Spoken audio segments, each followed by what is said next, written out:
Hi, I'm Elf Carla. Pleased to meet you.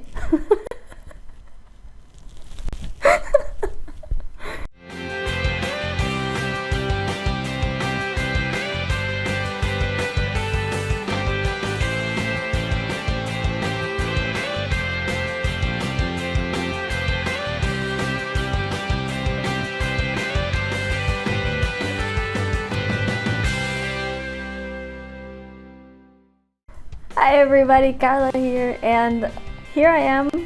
This is me, freshly showered at 5 in the afternoon because I spent all morning watching season 3 of The Dragon Prince. This is actually the second time I watch it in as many days. So yeah, I definitely was gonna stop by and do a video for this because guys, just off the top of my head right now, all I can tell you is it blew my freaking mind. This season, yo, it's so incredible. It was so good. So yeah, I decided I had to come and do a video for it and review it because I need to talk about this, okay? I need to talk. I have so many feelings. Anyway, so yeah, that's what I'm gonna do today. I'm gonna review season 3 of The Dragon Prince, just tell you what I liked about it, what I didn't like about it, you know, any problems I might have, any speculation for season 4, etc. Just a warning, there will be spoilers. I'm not holding anything back. I am literally talking about the entire season up to the very last shot. So it's a thing. You have been warned. Just step back now if you haven't. Just go watch it and then come back. You really should. Danger, Will Robinson! Danger! No, Will Robinson! Danger! So I'm just gonna go ahead and jump into it because I have a feeling that this is gonna get a bit long. So I'm just gonna go ahead and jump into that. Right, so before I go into the review though, I do want to mention I am now aware of allegations that have been leveled against the head of Wonderstorm Productions, Aaron Ahaz, who is also the person who created The Dragon Prince. He was also a writer in Avatar: The Last Airbender. Allegations have had to do mainly, I believe, with harassment of female and people of color staff under him, in Wonderstorm. Harassment, mistreatment, just gaslighting in general. And I literally just found out about this whole thing this week, so I can't say that I am super informed about what exactly was going on, but I do understand at least that the allegations have actually been corroborated by other people at Wonderstorm, so they sound credible to me. And you guys, treating people like that is just, it's not okay. It's not. It should not be allowed in any workplace. So I think definitely Wonderstorm as an entity has to take this very seriously. Netflix as their financier, the studio that basically gives them the money to do what they're doing, should take this seriously. They, at the very least, there needs to be some kind of investigation into this behavior. I personally would prefer to believe the allegations because I think people don't come out with these sorts of allegations just willy-nilly. You know, I think nobody puts themselves in the spotlight like that for no reason. You know, I don't think it happens. Like I said, I don't know all the details, so I can't necessarily speak to what the best course of action is. I understand that the victims, the women and people of color who are accusing him of this behavior have said that they don't want to boycott off the show at all, or Netflix, because there's still tons of talented people at Wonderstorm working really hard to put this out, and they deserve to have their work just recognized, right? And The Dragon Prince is such an amazing show that I think has the possibility to be paradigm changing in the way that Avatar: The Last Airbender was, as far as animation goes, and defining for an entire generation. So I understand that they don't want a boycott of the show, and they want the show to succeed, and they want the people who work on the show to succeed. They just want to call attention to this, and hopefully that there are some kind of consequences for Ahaz after he has treated them this way. And some of them, I think most of them, actually either quit or were fired or something.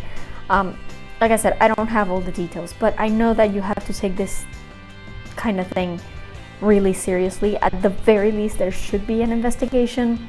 I do, like I said, I take them at their word, and I respect their wishes to not attempt any sort of boycott on the show, but I do believe we have a duty to call these things out, especially to call them out to Netflix's attention. So definitely, if you get the chance, make a comment online somewhere and tag Netflix so that they see it, and hopefully prompt them to do something about this, because turns out that Ahaz is actually doing this kind of thing, and these are not the first people that I've heard also that something like this has come up with regarding him. So they seem credible to me, definitely, and if it turns out that this really is happening, it should be stopped. And if he has to be let go, if I don't know how it works legally, because he's the creator and everything, I assume he would still have some kind of credit, but if there is some way to get him to step down and step away from the company, or at least step away from the show, that would be my ideal I guess ending. He shouldn't stay in his position if he is using the power he has to do this kind of stuff. That is not okay. So he should either resign or be fired somehow. I do believe this show has many talented people on board. He is not the only one working on it. It does not depend exclusively on him. So I believe the show can go on without him. It's just a question of, legal stuff, but there definitely should be some sort of consequence. So I just wanted to mention that off the top, because it's really important that we listen to people who come out with these allegations, because they don't do this lightly. This could ruin their lives, not just professional, but even personal. They're putting themselves out there, and it's really important to support them and to take some kind of action in order to obtain consequences for this behavior, because it cannot go unpunished, or it will just continue happening. And I'm sure they are not the only people in the industry that this has happened to. So it's very important that something be done, so that other people in the future understand that they cannot treat their employees this way. They cannot create this awful culture of harassment and mistreatment in the workplace. It is not okay. And I believe this can be an example if, the higher ups at Netflix decide to listen to people and exert some pressure. It can be done. So please keep that in mind. Even though I'm going to, squeal about this season, it doesn't mean I'm condoning this man's actions. Just because I love something he's created doesn't absolve him of any kind of responsibility. So I just wanted to say that off the top, so that it's out there on the record, and I will keep pushing as much as I can from my admittedly limited circumstances. But if we all do it, maybe we can make some change. So keep that in mind. Now let's go to the actual review. First up, I want to start with cinematography, because certainly one of the greatest things about The Dragon Prince is that it's gorgeous. It's so beautiful. And this season was like, even better when it came to that. The way the shots were structured and the way that the camera movements panned was just incredible. There were so many shots in camera angles that just called out to me, and I don't normally notice that kind of stuff, but this time I really did. Like, for example, when Opeli kneels in front of Ezran with the crown, and then the camera pans up so that we can see that everyone behind her is also kneeling. It was amazing. Also, basically every shot of the Ambler from afar, like from behind or from the front or even from above, was incredible. Like those backgrounds, yeah. And there was one moment when Rayla is jumping inside the Wonder Wall with the Soul Fang literally nipping at her heels. Like, that was so freaking Matrix. You guys, that was straight out of the Matrix. The way the snow fell in the scene where Haru kills Avisandum, and how almost at points it almost seemed like it stopped, like it froze in midair, and it just added to the emotion of the whole thing, was incredible. That one moment when Erebos parts the Red Sea, you know what I did there? So what I did there? Part the Red Sea because Moses. Yeah, okay. I just thought it was really cool. And then he just bows, and it's like, you know, it looks so great. And just there's a moment when Varian is transforming Kasef into this monster thing, this, you know, Sunfire monster, whatever. There's a scene when the camera just switches to like Claudia Zorin's reaction right away, and Claudia is like covering her mouth, like she's super shocked. But Zorin's face, like his mouth just starts dropping really slowly.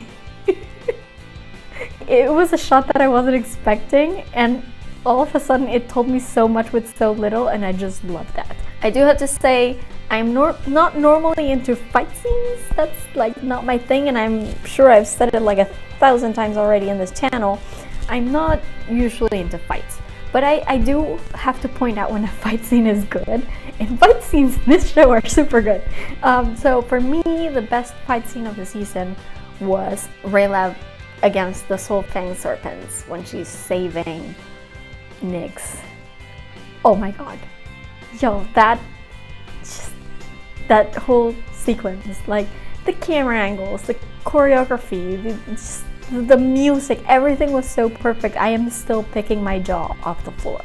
It's so great. And can we talk about the art in the credits? Oh my god, this season, the art in the credits was so good. So good, all of it, all of my emotions. I just loved it so much. Now, moving a little into the character design and even a little bit of voice acting, I do have to say I loved all the new creatures we met. Like, some of them were really cool, like the moon, I don't know what it was, moon panther or whatever, but just the moon steeds, basically. And that flying lion thing, griffin thing that Denai flies into the Storm Spire later on when she's taking Amaya there. Those were really cool, but my favorites are, for certain, absolutely, positively, the Adorabers. They are so cute!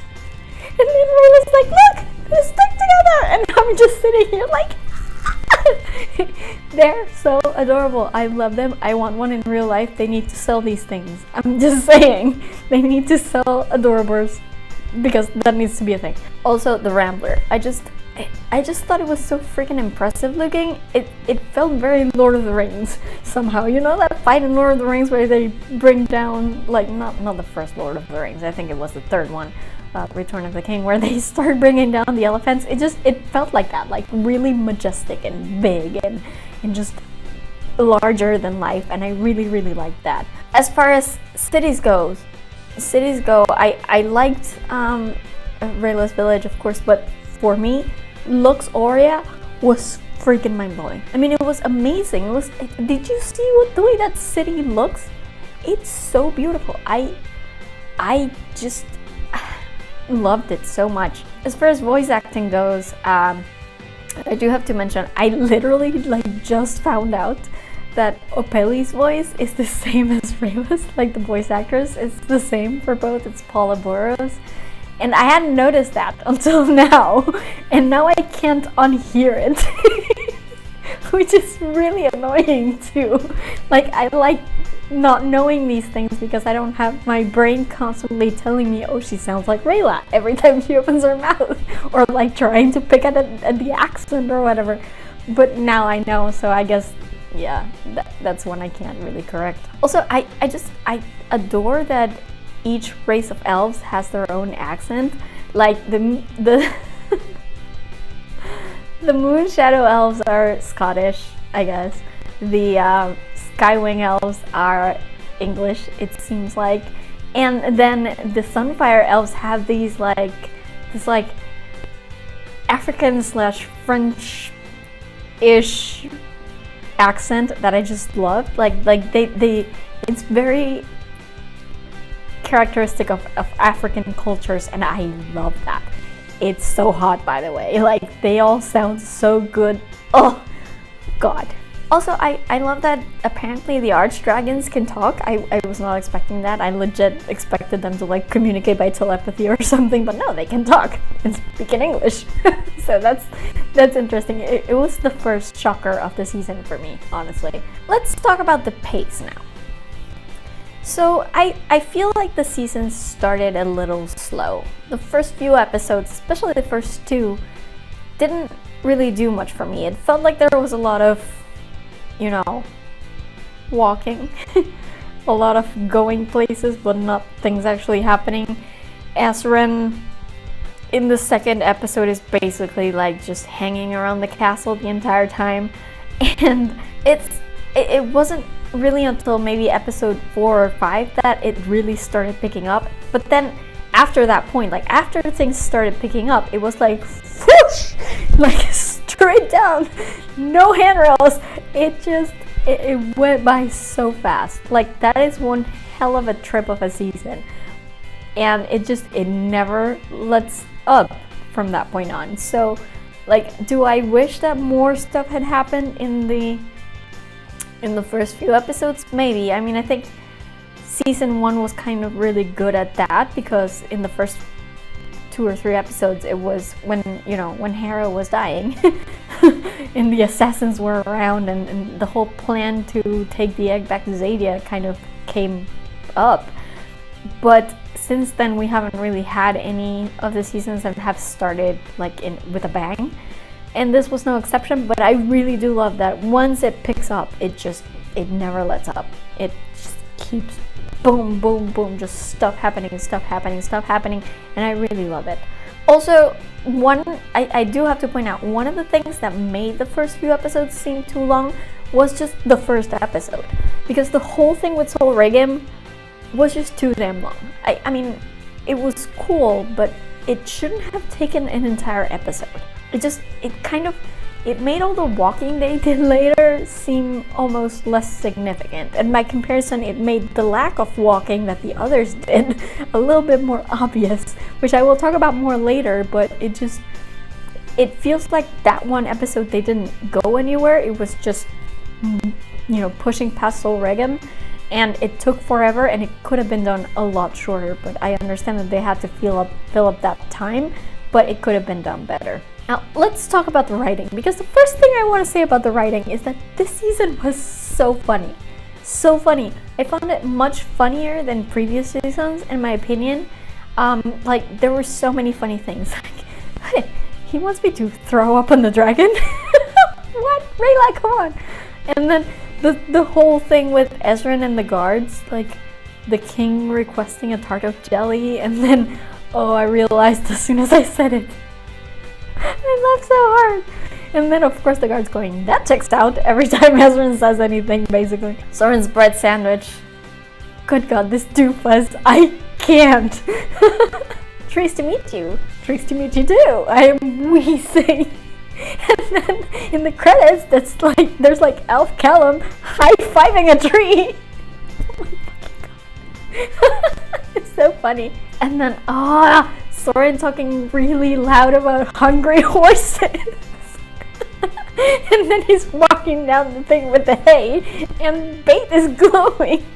And the guard being like, that's pretty neat, and just letting them go.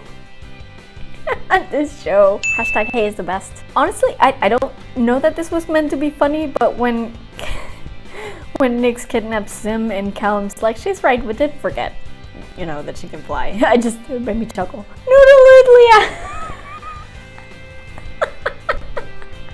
I'm just... Sorry, what? Noodle-oodlia! It was just, the whole thing was hilarious. I could, however, use less fart and poop jokes. I don't find those funny, and Claudia's the one that seems to keep making them for some reason, and I don't find them funny. I could use less of that. I know this is a show for kids, but can't we just give kids like more of a higher standard of jokes here? Like, you do very well with the rest, but let's move on from the farts and the poop. Also, this season was freaking disgusting. Like, Erebus's caterpillar form thing, it will never not be supremely disgusting to me. And then when he started to like build a chrysalis on top of Viren's open eye, ew! No, it was so like, don't stop it, no. I do, however, love that we now have names for like so many things and people. The Dragon Queen, Subaya, Rayless Village is the Silver Grove. Itari! We know Tinker's name now, Itari! The Stormspire, Avisandum, just so many great names that we've finally learned now. I also loved all the callbacks to previous seasons. Like, for example, Rayla using her swords to climb, Callum being useless at any physical activity, including climbing and writing, Amaya cursing in sign language, and then her interpreters awkwardly paraphrasing it, Ezra sneaking down to the bakery to steal jelly tarts, even though he doesn't have to steal them anymore. Sarai's voice echoing no as Harrow shot the spear at Avisandum that was chilling. Impassable is just another kind of passable. Break the cycle. Cycle's being broken now. The red dragon from the last season. Do we know its name? I feel like we should know its name by this point. And also, the moon opal and the Historia Viventum spell. Yo, I legit just almost jumped out of my seat when I realized that's a moon opal and he can use it for moon magic. Okay. Also, I love the references to other shows. The repeated Sailor Moon references just like breathe life into me. I love it. I am a child of the 90s. Sailor Moon was my jam. I love the Sailor Moon references. Please keep giving them to me. I want more. Also, BLUBBERING! Making the fans happy, you know, because the voice actor for Callum and Sokka is the same. So it's like, this seems familiar. Of course it does. That was the best. The whole Oasis Wonderwall thing, which, you know, it's funny. I'm old. You know, I am super old, apparently. And I am not up to date on my memeage, you know, on memes and stuff. I'm just not up to date sometimes. And I had no idea this thing was a meme. Like, obviously I recognized the Oasis Wonderwall thing for sure. I just didn't know there was a meme about it being like, anyway, here's the Wonderwall. I didn't know there was a thing until today when I started browsing through the Dragon Prince on the Dragon Prince tag on Tumblr and realized that it's actually a thing. So now I just find it funny. When I watched it this season the second time, I realized that it's really freaking funny. Hungry Hungry Horses? I think you meant Hungry Hungry Hippos. And I noticed that one straight away. And it makes me feel so freaking old because I don't think Hungry Hungry Hippos are a thing these days. But they were definitely a thing when I was a kid. I'm pretty sure my old Hungry Hungry Hippos game set is still somewhere, like half destroyed somewhere around my house. Why did it have to be Soul Fangs? I see what you did there. I refuse to believe that the elven writing at the Stormspire was not a reference to the Mines of Moria. Like, I know the Mines of in Lord of the Rings it was actually like dwarf writing, but like it looked like the Moria thing, so that's where my mind immediately went. I'm not actually sure that this is right, but I wouldn't be surprised. Also, obvious How to Train Your Dragon references are obvious, and I love them. You know how much I love How to Train Your Dragon, so yeah, made my life right there. Also, I feel like Soren's "no more" line when talking about his father was somehow a reference to 11 in Stranger Things, but I might be wrong on that one. It's things that immediately stand out to me because I'm a fan of both shows. As far as the writing goes, the main thing that bugs me, and I have to be honest about this one, is the whole thing with Ezran's abdication. In theory, he does it so that Catullus will not have to go to war, but then he abdicates the throne basically directly to Viren, who will take Catullus straight into war. Like, I don't know that the "I want to save lives" argument really was worth something here, because however you look at it, Catullus is going to war, either against Sadia or against the other human kingdoms. And your plan to save them all didn't really do anything, I guess. You could argue that Ezran, just made a mistake because he's a child and he's inexperienced when it comes to the kingship. But it bothers me that he didn't think that Viren would absolutely launch straight away into war if he got on the throne. Like, that is what Viren had been advocating for in the last season. Ezra knew that. Kasef told him. So, like, I don't know. I mean, this oversight is certainly not make or break for me, but it does bug me. Like, I wish they had done that better somehow, because it makes no sense that Ezran would give up his throne to Viren just that easily, given that what Viren wants to do is wage war. It's why. And also, the way it seems like by the end of the season, everybody's just marching through Zadia willy-nilly. Like, it didn't take Callum and Rhaenyra for freaking ever to get there, and forcing them to go through all kinds of ridiculous danger. I mean, Viren soldiers are on foot. It's not like they were traveling faster. It must have taken them a long ass time, but the show makes it seem like it was just a couple of days, which is super jarring compared to the fact that it took the others 3 whole seasons to get there. Favorite episode, I would say, just by the sheer epicness of it all, probably the final battle. It legit just feels like Lord of the Rings and Game of Thrones combined into one big battle of epicness.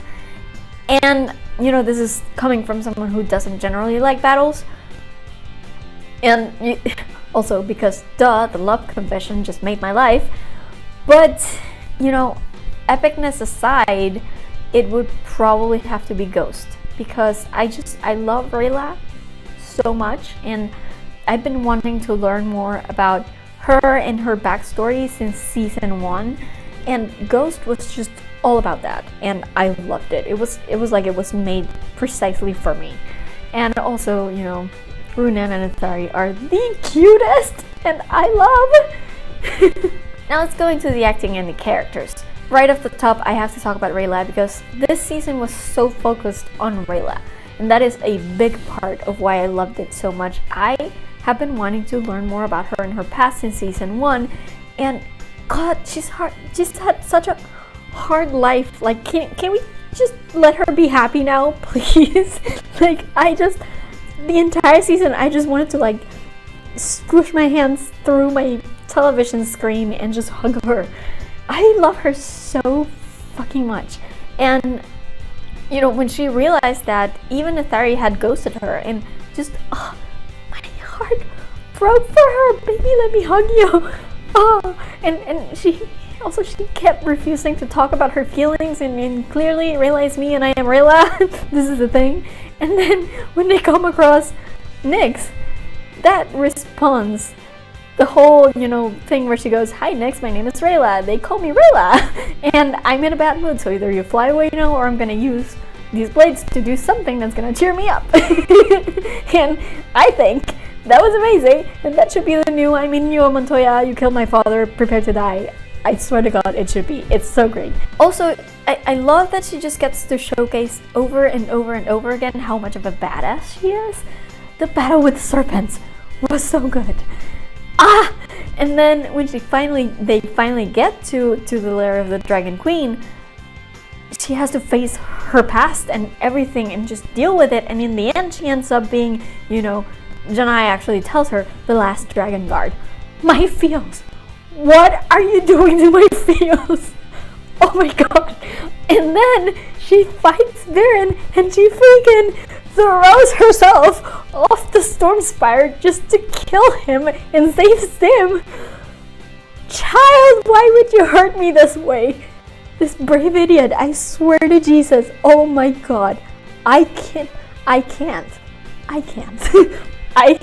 just love her so much. She is the absolute best, and it is a rare thing for me to have a character be my favorite character when they're girls, because for some reason I tend to not identify so much with female characters. Like I like them, I like seeing them be strong. I don't necessarily identify with her with them on a personal level. But Rayla, I love Rayla. I see myself in Rayla. Maybe not, the whole badassery thing, because I could never swing a sword. That's ridiculous. But like just the way she is. I see so much of me in her, and I love her, and that is a rare thing, and she will always be my favorite character because she's the actual best. She is the best. She threw herself off the Storm of the Spire to save the world. I love her so much. Oh my god. Now let's talk a bit about Callum, because Callum in reality didn't get as much to do this season. Like, he was mostly there to support Rayla. But, that's okay with me, because season 2 was so Callum heavy. And he still got some pretty darn amazing moments in this season too. Like his conversation about his feelings while they were standing at the foot of Avicendom's statue. Like, that whole conversation was amazing, and it just goes straight to the crux of what this show is, and I thought it was fantastic. Also, I aspire to ever have something as exciting to me as magic dirt is to Callum. Like, you cannot tell me that he went back to Catalyst without like a huge jar full of magic dirt. Like, if the dirt is magic, why do they have to go around killing like actual creatures? Tell me that. Make me understand. I don't get it. Also, you gotta love his dorky dancing. He's adorable. And also, why is Elf Callum Australian? Like, no, you don't need to yell at me in the comments. I know that he was like going for like a Cockney accent of some sort, I guess, but it was terrible, and he ended up sounding like Steve Irwin. So to me, like, I live in Australia, he sounded Australian to me, so terrible accent. 0 points. Now on to Zim, because Cutest Dragon is the cutest. Oh my god. And also, I hope that after a time skip, he can actually talk.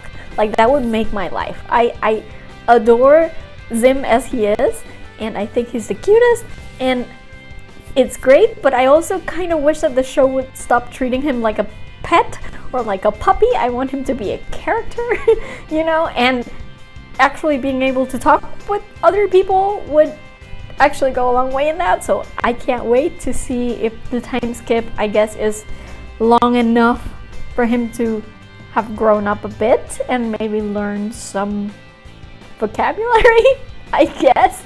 I don't know, because dragon lifespans are weird. Like, he can live for like thousands of years, right? So I don't know how puberty works for dragons.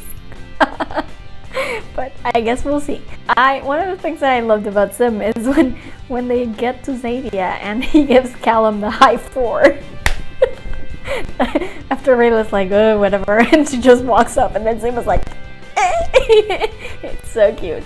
And I legit, like, when they were at the Oasis inside the Wonderwall, and Callum goes after Rayla because she's crying, I legit, like, sitting there, like, I thought it was exciting for him to go after her, because I knew that shippy stuff was bound to happen, and I am a shipper. But at the same time, I am legitimately just sitting there yelling at my TV, you just left him behind! Like, what? You're the worst parents ever! It was so funny. I mean, again, I loved it for the shitty moments, but come on! You don't leave your child on their own with a stranger. What? I do love that he defended himself from Nyx though, and also that he actually meant to confront Viren, even though it didn't actually work. But it was very brave of him, so you go, Sparky! And, you know, there's... this is stupid, but at one point in the last episode, when Viren comes in and you know, threatens Zim, Rayla's frozen in the ice at that point, and she turns to Zim and goes, "Zim, run!" And I'm just sitting there thinking, fly? Maybe? Like, I think that would be better, but nobody ever tells them fly. And I wish they would. Now let's talk about Ezran, because oh my god, my baby is a legit king and it wreaked havoc on my emotions. Like, his whole speech about not being like his father, I am so proud of my little baby. He is all grown up and leading a nation and it's so emotional. And then he abdicates and they put him in jail and they seriously cuffed a 10-year-old? Like, how dare they? How dare they? I don't... And then, you know, he's great. And he gets out of jail and goes to Zadia. And even in Zadia, he's a freaking king even if he doesn't have a crown on. Like, when he takes Soren up into the spire and he's asphyxiating, and Callum and Rayla are just like, what? And Ezra's like, stop asking questions, help him. And I'm like, that's my king. That's my king. Hell yeah. He is so great. I have never loved him more. I just make him king of all the kingdoms already. Like, just make him king of the world. I will give it to him. Also, I ought to mention Bait, because Bait, again, I've never been particularly into Bait. Like, he's always been just like, oh, the grumpy frog is there, whatever. But the frog won me over this season. You know, between comforting Ezran and comforting Zim and hanging out with Soren, and how he went all blue when Ezran left him with the baker, and how he saved Zim. Like, he legitimately saved Zim, and he saved Rayla. And after that, like, how can I not? I am fully on Team Bates' rights from now on. Like, for sure. I love the frog. It's a thing. And speaking of characters I never thought I would love, let's talk about Soren, because clearly he is the Steve Harrington of the Dragon Prince, in the sense that I started out heavily disliking him, and a couple of seasons later he's one of my favorites. Like, his arc, the power. You guys, I'm so glad he did the right thing. I was literally yelling at my TV, do the right thing, Soren! Every time. Like, the actual right thing, not the right thing that your father wants you to do, but the actual right thing. Like, and I feel like I was nervous until the moment that he actually let Ezran out. But even though I was nervous that he might not be doing the right thing at the end, I was still rooting for him to do the right thing. And also, can we point out that he came up with an entire plan to get Ezran to Zadia, like, all by himself? On his own. Like, who are you calling dumb people? Soren is clearly one smart musclehead, and I am so proud of him. And then, like, all the little things that he does too, like, the most adorable things that he does. Like, he tells his horse to go meet a nice unicorn. And, you know, slurping tea, like, super loudly. This doofus. Can I just love him forever? Oh my god. And then, you know, his whole "my dad is a villain" speech. You know, the "my dad is a villain" speech. I need a moment. And, like, he even apologized to Callum. A+ gold star smiley face sticker here. Oh my god, I needed that. I did not know how much I needed that, but I love that he did it. And then his moment with the dragon. My freaking heart. And then he freaking killed his own father. And yes, it was an illusion, but holy shit, he killed his own father to save Ezran. Can we talk about that? Like, I don't give a fuck about Viren, and I certainly hope that he will die a gruesome death eventually, but not by Soren's hand. Soren deserves better, goddammit. Just let me hug you, baby. I swear, Soren has grown so much. He's grown on me so much. Like, in the first season, I did not like him at all. Sure, he was funny, but he was just so patronizing of Callum that I just, ugh. And then, in the second season, I was so freaking mad at him because he tried to murder a child, and that's just not okay. But then, like, by the end, he really did seem like he regretted it and had only been doing it because Viren effing messed with his head, and that's just terrible. And I'm just, what is happening to my feelings? And then, now in this third season, he's gone through such an arc that I am like a bajillion% ready to both adopt him and die for him and just say the word, you know, like, I love him. This boy, good God, I've decided to adopt him. Soren, you're my child now. That is all. And moving on from Soren now to his sister Claudia, I'm sorry, I can't stand Claudia at this point. I know she's technically also a victim of Viren's gaslighting, and she's been conditioned to believe him by everything that happened in her life, but it irks me how she treats Soren super nice and loving one moment while belittling him the next. Because I guess she's just internalized their father's preference for her over Soren, and she's kind of internalized this idea that she's smarter than him, and for that reason she's always right, I guess. And it's not okay. And as someone who has a sibling and who has to deal with differences between siblings, because my brother and I are like nothing alike, so like we're super different, and that is something that you have to know how to handle, because you can really hurt your sibling if you treat them the wrong way, or if you make it seem like the differences are somehow negative, and it bothers me immensely. And also I can't fathom how carefree she is about killing magical beings just to use dark magic. Like, she could at least pretend to feel a little guilt about it. Like, it just makes her seem dumb and naive, and I know she's not dumb. She's just conveniently ignoring the truth so that she doesn't have to feel bad about it.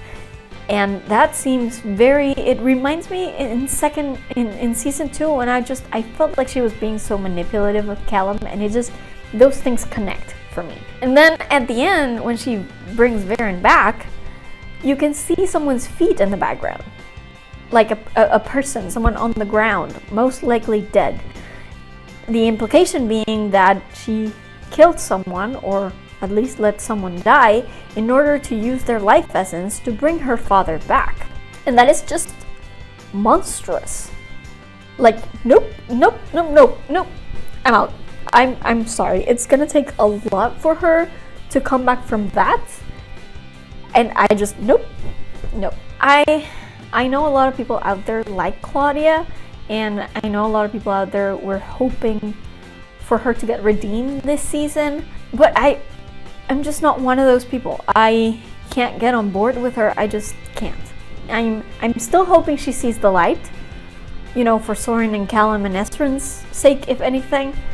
But she's never gonna be one of my favorite characters, I don't think. I just don't like her. Maybe it's just the Rayla in me somehow. I don't like her. I don't trust her. Now let's talk about Viren and Erebos. Viren's disgusting, blatant gaslighting of his children made me so mad. Just when they were in the dungeons and they were talking to him through the dungeon, the cell bars, and he was trying to convince Soren that he didn't hear what he quite obviously said, what he quite obviously intended, tried to make him think that no, he was trying to say something else, and Soren just misheard.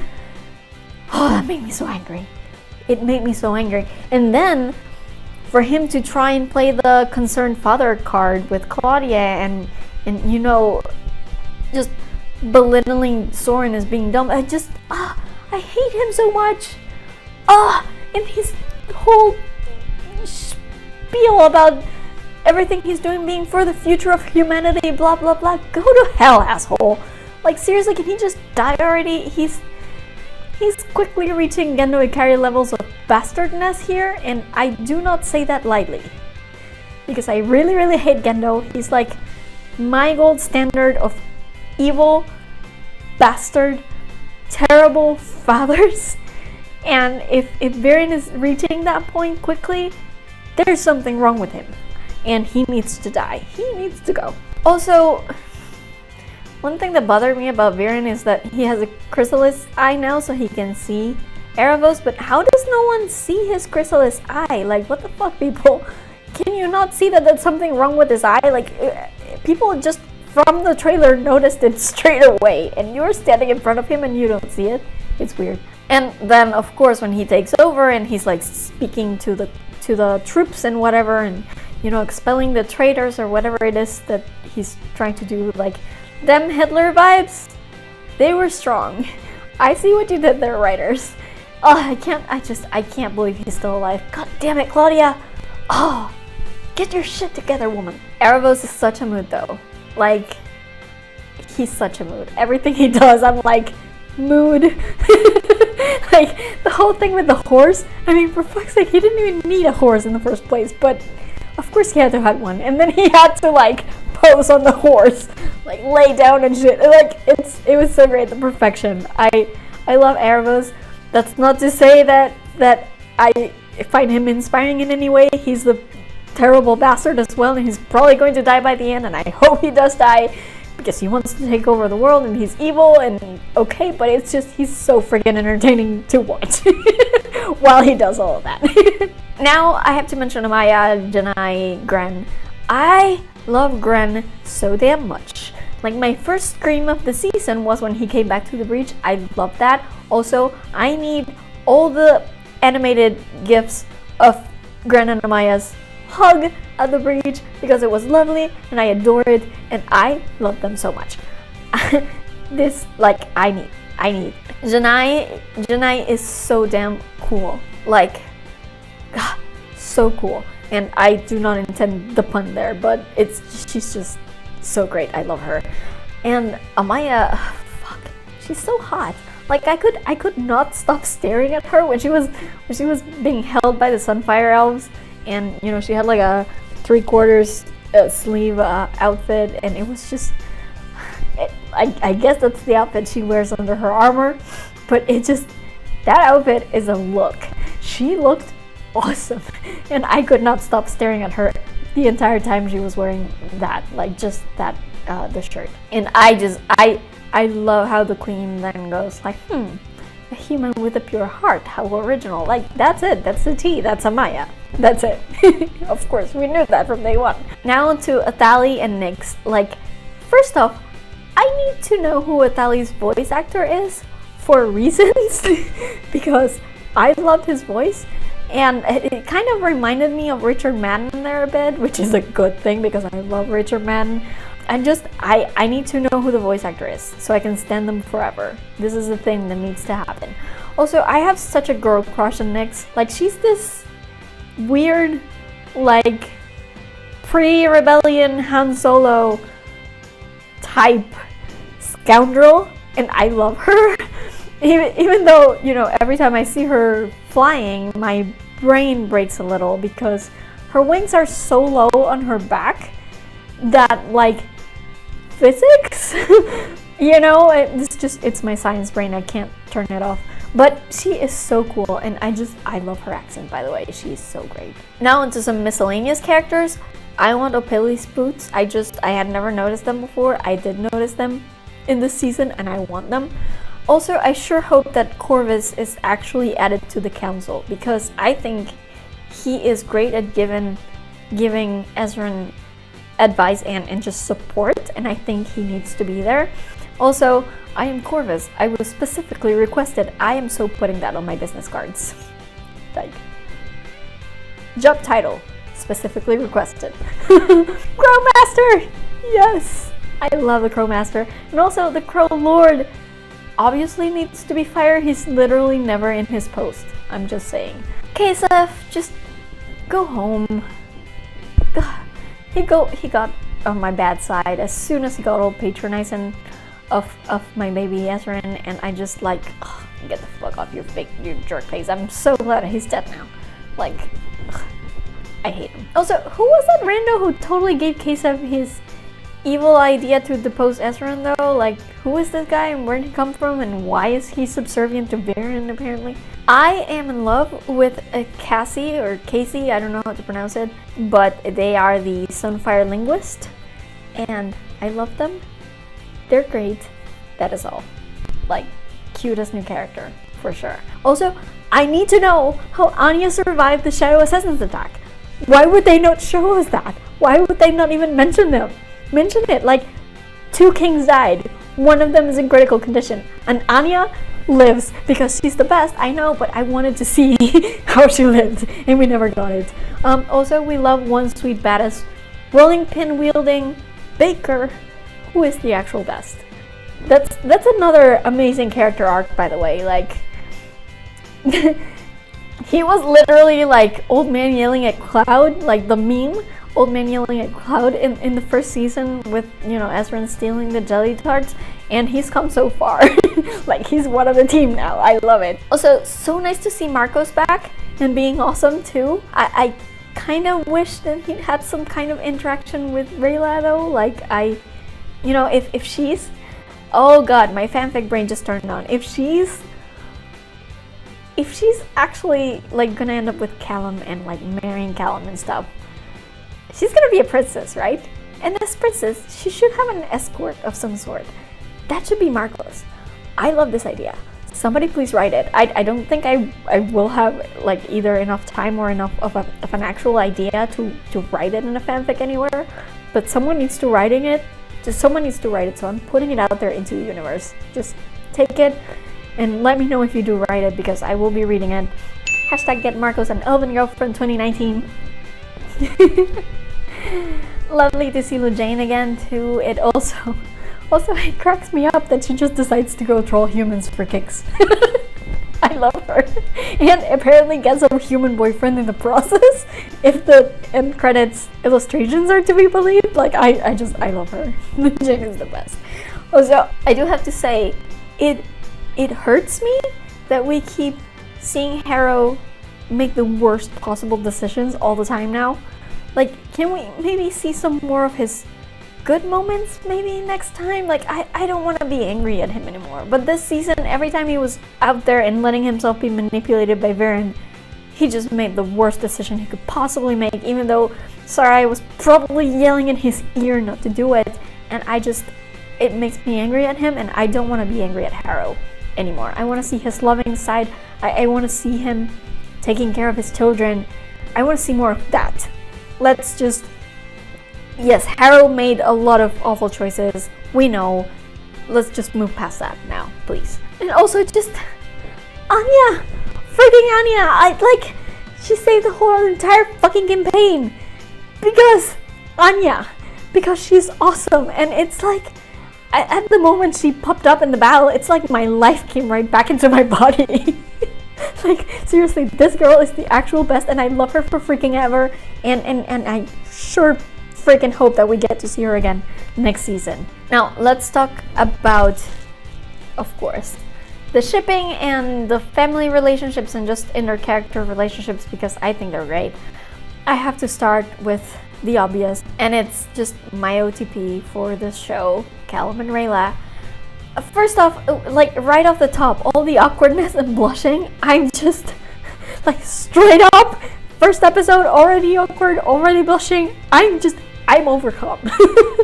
And just the way she was so eager to tell him, you know, about her life, about her people, about all her favorite places. I was so excited for her. And just the whole awkward moon key ritual, like seriously, out of my fanfic dreams, and I mean that as a compliment. And can we talk about all the Rayla is the most amazing person in this earth speeches that Callum kept giving every other episode, because I felt that in my soul. Literally, it's like Rayla breathes and Callum just gets hard eyes.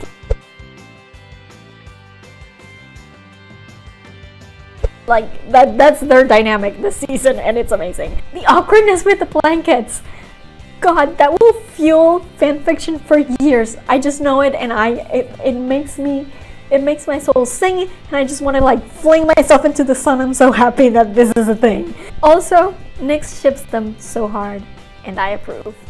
When he goes up to her in the desert, the midnight desert oasis, and he just goes up to her and she starts talking and putting herself down, and he's just like, just shut up, you're talking crazy. And I'm like, hell yes, that's true love, yo. And that is it. And then he has this line where he says, you're too good to feel this bad about yourself. And I legit think this is the best line in the whole damn season, not just because it's a shippy line, not just because I ship them, not just because it's Callum and Rayla, but just in general.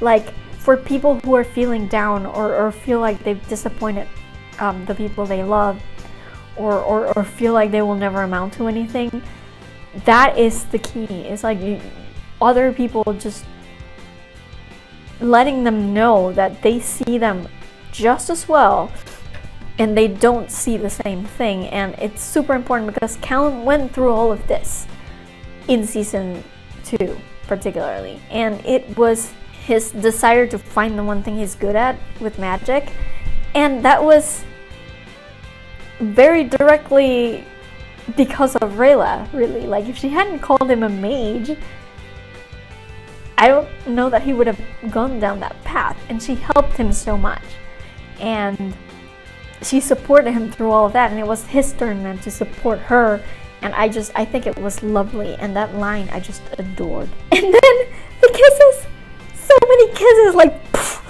I was expecting like maybe one, like, because I guess honestly I kind of had the feeling that they were gonna get together this season. Like, the trailer was, it very heavily implied something between the two of them, so I assumed that they would get together this season, but I thought it was gonna be like at the end. We started getting kisses in like episode 4. And it's like so many kisses. Like, and they're such pretty kisses too. Like the animation. I mean, they actually look like they have like lips that move and stuff, unlike most other animation. And maybe, I don't know, maybe anime has kind of put me off of this, but like most other animation I've seen, it's almost like they just put their heads together and we have to assume it's a kiss. But then here it's like, no, there's actually movement of their lips, and it looks like they're leaning in, and just, you know, every time they kiss, it's like, they melt into it, and it's so expressive, and I love it. Like, A+ animation right there. I mean, who would have thought that I'd be sitting here like waxing poetic on the art of a kiss, of an animated kiss, but here we are. It's just this show. And then Ezran's reaction to it, like, wow, I love that. That was the best. Like, I can actually imagine that he probably saw Callum and Rayla like holding hands or whatever at several points, and thought, oh yeah, that's normal. They do that all the time, so whatever. It's a thing that they do. They're affectionate with each other, whatever. And then the kiss just blows his mind. Oh my god, it's so funny. It's just like, I have been waiting for that moment since Ezran got there, and it did not disappoint. I love that. And then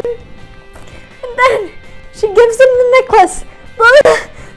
The necklace that Thari gave his husband, like the one that represented the bond between them. She gave it to Callum because she loves him so much. And I was sitting there like freaking out and blubbering like an idiot. And I died a little, and no, I died a lot.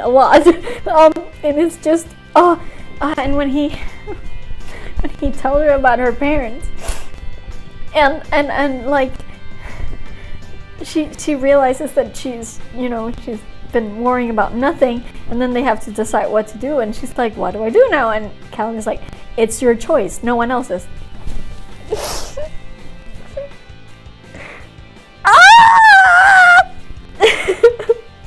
Like, can he get any more perfect? Like, I just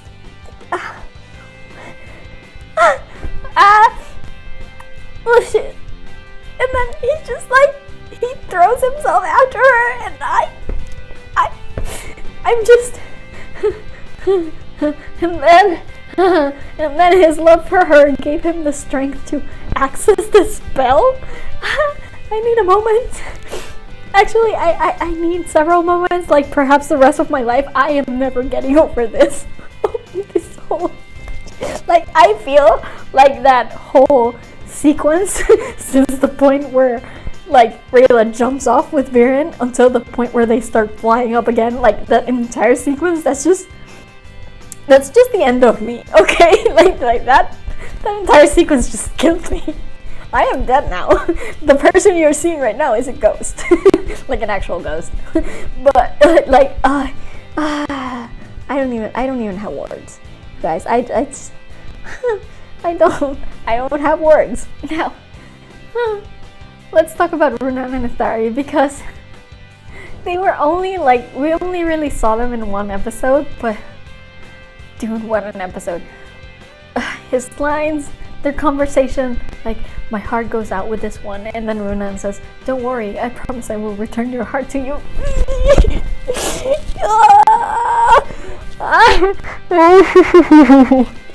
I just and then that kiss, like this whole flashback, my emotions, and then the line that Ithari tells Rayla that he said when he gave him the necklace, like, my love will be with you even when the moon is not. I cried. I am in tears. And then, I can't believe that he can't see Runan's lotus thingy is still like active. It's like halfway to the surface. It's you guys, it's actually glowing. It's glowing. How does nobody see it in the daylight, for fuck's sake? And then Amaya and Janai and Gren, I guess, because I love Amaya and Gren's friendship so damn much, and I have to mention it again. But I do have to admit that I didn't pay as much attention to Amaya and Janai's scenes before, because I mean they were mostly just like fighting. But then between season 2 and 3, the fandom just sort of eliminated me, and now I'm fully on board. I mean, you can't go wrong with like two noble warriors falling in love on the battlefield. You can't go wrong. And then when she actually takes her prisoner and takes her to her sister, and her sister wants to kill her because she's worthless, and Janai goes, she's not worthless. Like, bitch, you love her. You love her. That was it. That was a moment. That was the moment that turned my entire I will not have more ships in this show thing, like, posture around. And also, enjoy your pet. Like, jeez, the subtlety? Really? I kind of hate that Janai has now lost her sister, but I also kind of love it because it gives her something in common with Amaya. Like, now they can both be there for each other, and it's weird, it's awkward, because I don't want Janai to suffer. She's so cool. I want her to just be cool for the rest of her life. But I think it's awesome that they have more than just fighting skills in common, you know?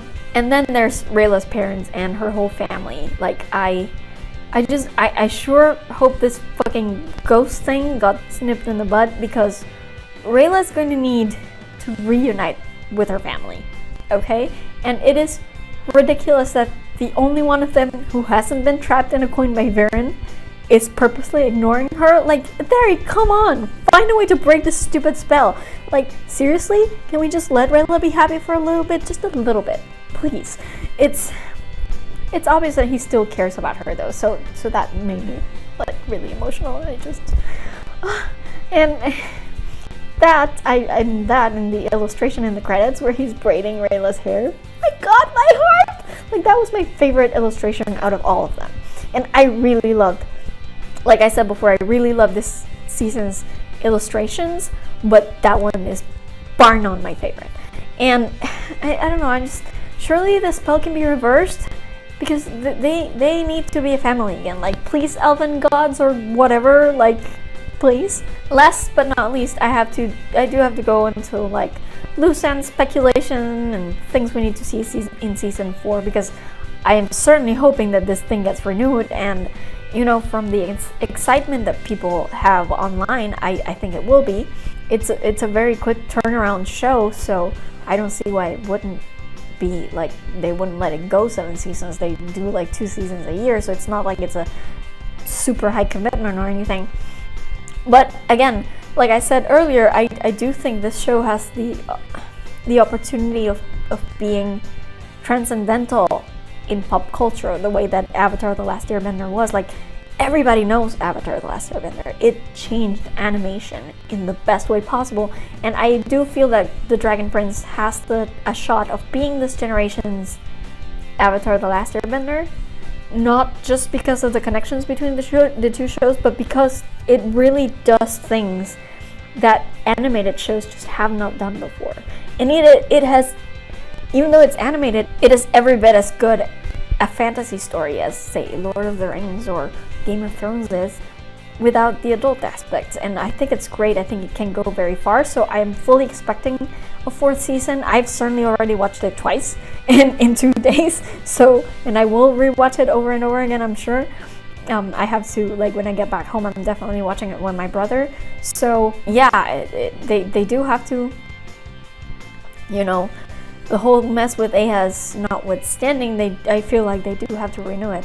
So what do I want to see? What loose ends were left from this season, and what I want to see in the next one? And it's interesting because this season, it feels, again, like the idea was to wrap up a trilogy, and they did that really well. It did feel like it ended. You know, it has a bow wrapped around it that like closes it neatly, but at the same time there's so many loose ends that were left, and I want to see so many things in season 4. Like, for example, I need flashbacks of child Rayla with her parents, and then, you know, less of a child Rayla with like her gay parents. Like, please, thanks, I need that to be a thing. I like, the illustrations in the end credits are just not enough for me. I need to see more of that, like in living color. Also, I'm still waiting for an explanation on why Ezrin can talk to animals, and particularly his telepathic connection to Zim.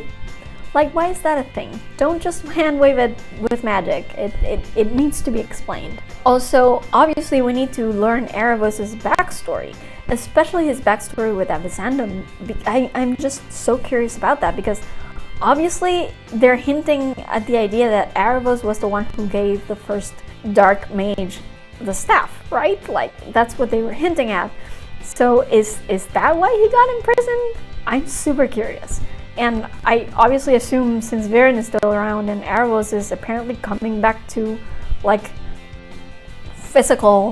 actual physical, you know, material plane, that he's going to be involved somehow, and he's going to probably be the big bad of the show. And I think a lot of it will have to do with his backstory with Avisandum, and we need to learn about that. And also, just this whole thing with Queen Aditi, like, secret much? Like, I didn't even know there was a Queen Aditi, but apparently there is, and they want to make us, like, super curious about it. I don't know that it worked necessarily with me. Like, I just kind of rolled my eyes when they had Erebos like mutter unintelligibly to us, at least, about his the way she died. So I'm not like super hyped to find out, but I guess they set it up, so now we have to find out somehow, at some point. I do hope that Ibis teaches Callum some sky magic.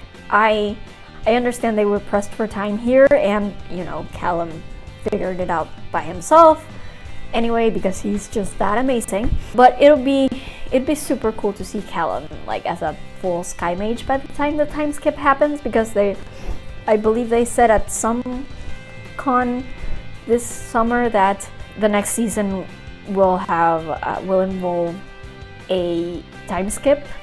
So, like, they're changing all the characters' designs and stuff, and that's just, I'm really hyped about that, because I want to see these characters like older, and that would be awesome. So I think it would be great if by the time the time skip happens, Callum is at least a full sky mage. That would be super interesting. And seriously, we have to get Rayla's parents and Runan back, right? Because Viren most definitely is keeping all 3 of them in his collection, right? Like, we all agree on that, right? It needs to be a thing. They can't have left that hanging forever. Also, when the battle in the last episode was starting, there was a bird, a black bird, that sort of flew over the battlefield, like over all the troops. And I just, where my mind immediately went was to Pip. We never saw the bird's head, so I can't really tell if it was Pip or if it was something else, but it seems like too much of a coincidence for them to not have noticed that. So I feel like it might have been Pip, and clearly we are not ready to give up on that theory, even though it's supposedly been jossed by the powers that be or whatever. So I don't know, I will keep hanging on to that, because again, I want to see Harrow be actually a positive thing, like a positive personality, a positive character, rather than just seeing all his mistakes. And I feel like if he's still alive in Pip somehow, we have at least a chance. And Esrin can talk to animals, so that would be super cool and super convenient. So maybe let's try that. And I'm so ready for the time skip. Like, my baby's all grown up, yes please. I want to see that happen, so they better renew this. I'm just saying, I hate that this whole mess with Ahaz is just messing everything up now, but I surely hope that they can find some way to come to a resolution for that, and in a way that actually brings some consequences to that behavior, while still not outright canceling the show, because that would be a goddamn shame. Because again, this show has a shot of being just forever marked in pop culture, and I want to see it happening. So yeah, I guess that's mostly what I wanted to say about the season. I will keep it short now, sign off straight away. Let me know what you thought in the comments if you watched it. Tell me what you thought about the season. Did you like the things that I liked?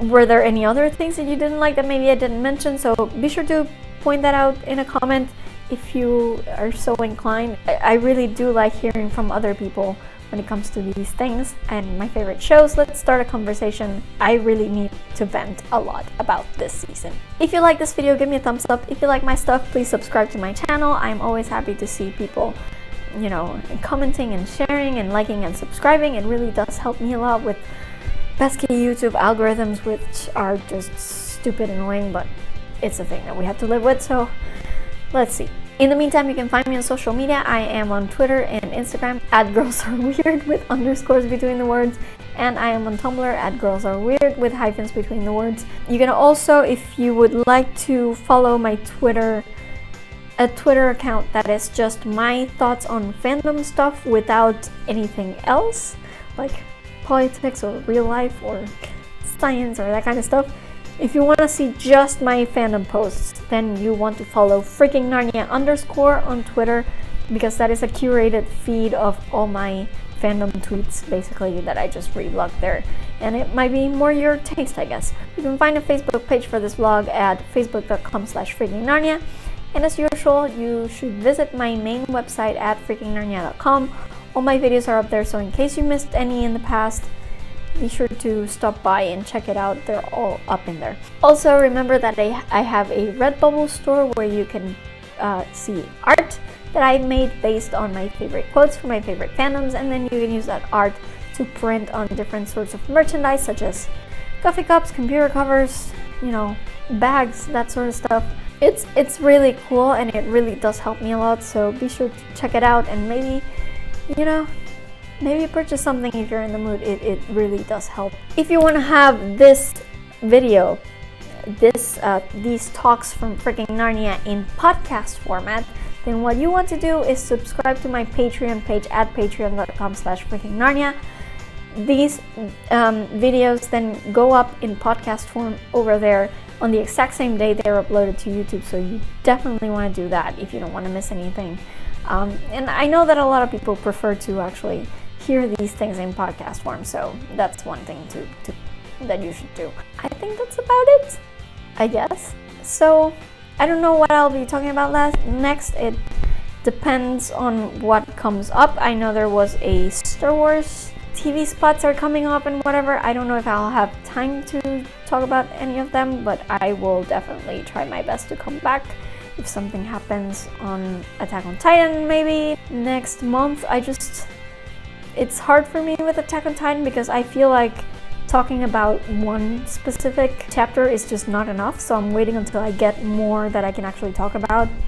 And you know, shit is going down right now, so yeah, I would rather wait until some kind of stopping point happens to go back and talk about it, but maybe in the future I will. It's definitely coming to an end soon, so I will talk about it again at some point soon. Stay tuned. But yeah, I don't know. Hopefully you'll see me soon. In the meantime, stick around just in case. And that's it for me today. I will see you guys next time with another video from all the way in freaking Narnia. Trees to meet you! First off, I want to start with cinematography. Hashtag Hey is the best. Hashtag Hey is the best. Hashtag Hey is the best. Hashtag Hey is the best. And he ended up sounding like Sterverwan. Hashtag get Marcos an elven girlfriend 2K19. Hashtag get Marcos a